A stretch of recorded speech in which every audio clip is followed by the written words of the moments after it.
Hey everyone, I am super excited to be here at the Jam 2021. Look, I want to talk to you today about something of the gravest importance, my personal development workflow. So now I love the Jamstack, and any new project that I start always kind of falls within the ideals of the Jamstack. And there's so many amazing tools out there that it's sometimes hard to pick. You know, you've got your Gatsbys and your Nexts and your Nuxts and your 11s and all that great stuff. There's a ton. But I want to tell you a little story about a project that I started in the middle of last year. A really, really tiny project. Only needed to be like one HTML page, but I needed to pull a little bit of data from an external API, right? Pretty common use case there. And so I did what I think any self-respecting developer would do, right? I ran npm install, right? And specifically, I installed 11D. I love 11D. It's one of my go-to tools. But then, I waited for it to finish installing. And then I looked at the size of my node modules folder, and I realized that I kind of had a problem. And I think that you might too. I mean, look at that, 57.4 megabytes just to pull a little API data into HTML. So hi, I'm Brian, and I npm install too much. Now, I'm also a developer relations specialist for Sanity.io, and I also host the podcast, That's My Jamstack. So again, love the Jamstack, love all these tools, but this seems like it could be a problem every once in a while, right? Doing small things with huge tools. So when I recognized I had this problem, I set out to do kind of a bold experiment. Could I hook a CMS up into a pure HTML page with no client-side JavaScript, no bulky frameworks, and not even CSS, which hurt me a little bit to do. Now, spoiler alert here, I could. I wouldn't be here talking to you otherwise. You can check it out at html.brianlrobinson.com. This pulls directly from my sanity.io studio. Lots of cool stuff there. But first, let's talk about why we need a static site generator, or why we need these big frameworks, right? Really, what we need to do for this project is very simple. But these frameworks, these static site generators, they give us a ton of tools, right?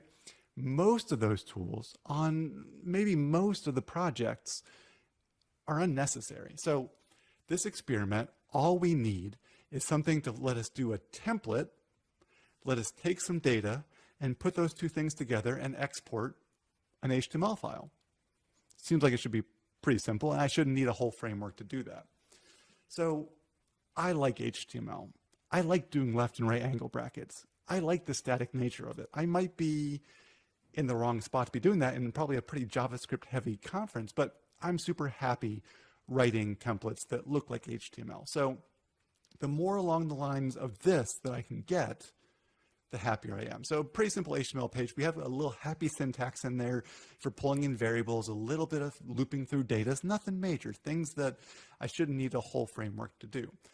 As it turns out, I can write a node script that's going to do this. We can do it all with a node script. And now, before anyone goes to Twitter, finds my handle, and asks me about seeing node packages in there and tell me that I'm cheating, first, I'm not. Second, yeah, I see those too. Look, I'm still a developer.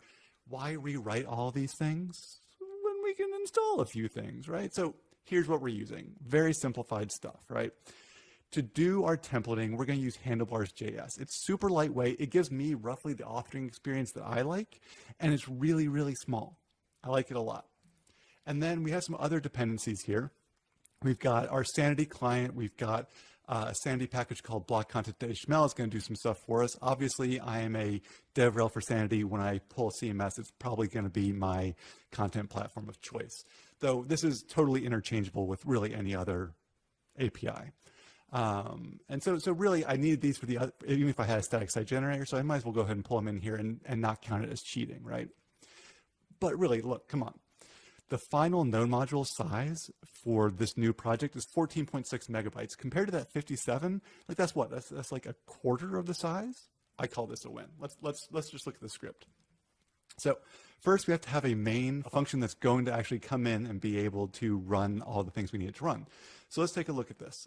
We have a Main function is going to take a source file and a distribution location. That's going to be the entry point to our script. Then we're going to prepare our distribution folder. We're going to grab our data from Sanity.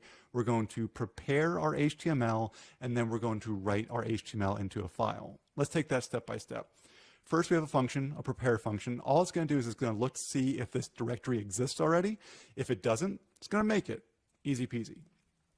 Then we need to go and fetch our data from our third party. In this case, we're using sanity.io.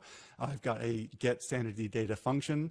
We're using the Grok query language, the native query language for Sanity, and it's going to look and build an object that's our about data, and it's going to look into my data and find anything with a document type of about and pull that data for me. It comes as an array, so we're just going to grab that first piece in the array. Then we're going to pass that query into our fetch, which is using the Sanity.js client. And then we're going to put that into this blocks to HTML, because we have rich text in our CMS and we want to convert that over to HTML. It comes as JSON, we want it as HTML.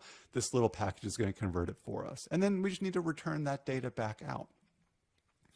Then we need to build an HTML string. For that, we're going to use handlebars. We're going to take it, we're going to take a file name, and we're going to take the data that we just collected, and we're going to first grab that file and make its HTML a string that handlebars can use, and we're going to build a template out of our HTML string, and then we're going to pass that data into it. All this is the basic functionality of handlebars. You can find out more at handlebarsjs.com.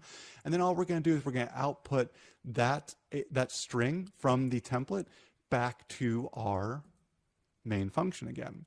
And when we have that back in our main function, we can then pass it into the main file system functions, methods inside of Node. We're going to take that distribution file, we're going to take that HTML that we just built, and we're going to put those two things together and then log out if we succeeded or failed, right? That seems like the sensible thing to do. And then all that's left is to run it. So all we have to do to run it is going to be to have a build script. We could run this in terminal. You can also put it in your package.json node index.js, which is what we're calling our entry point. That's it. We can run it locally. We can run it on a deployment provider like a Netlify or a Vercel. And it's going to look a little something like this. So here's the CMS. We're going to add a new link to my external website links. Brian's on Twitter. Go find him at twitter.com/brob, B-R-O-B. Save that in, publish it. And then we're going to come back into VS Code. We're going to run our Node script. And you can see on the right-hand side there, we now have a new anchor tag in our list of external links. Brian's on the internet. Go find him on his main website, brianlrobinson.com, or on Twitter.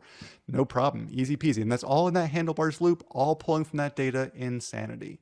So you can obviously take this much, much further. You could have an entire directory of source files. You could have a watch script using something like NodeMon or something along those lines. You could ingest multiple APIs data into this as well. All these things are possible. And now, granted, for bigger projects, you might want to stick with bigger frameworks. I totally get that. There's absolutely nothing wrong with that. But understanding how the underlying technology works, or kind of thinning out your node modules, or even just coming up with new and interesting projects to work on, that gives you a whole bunch of freedom to do things exactly the way that you want to do them.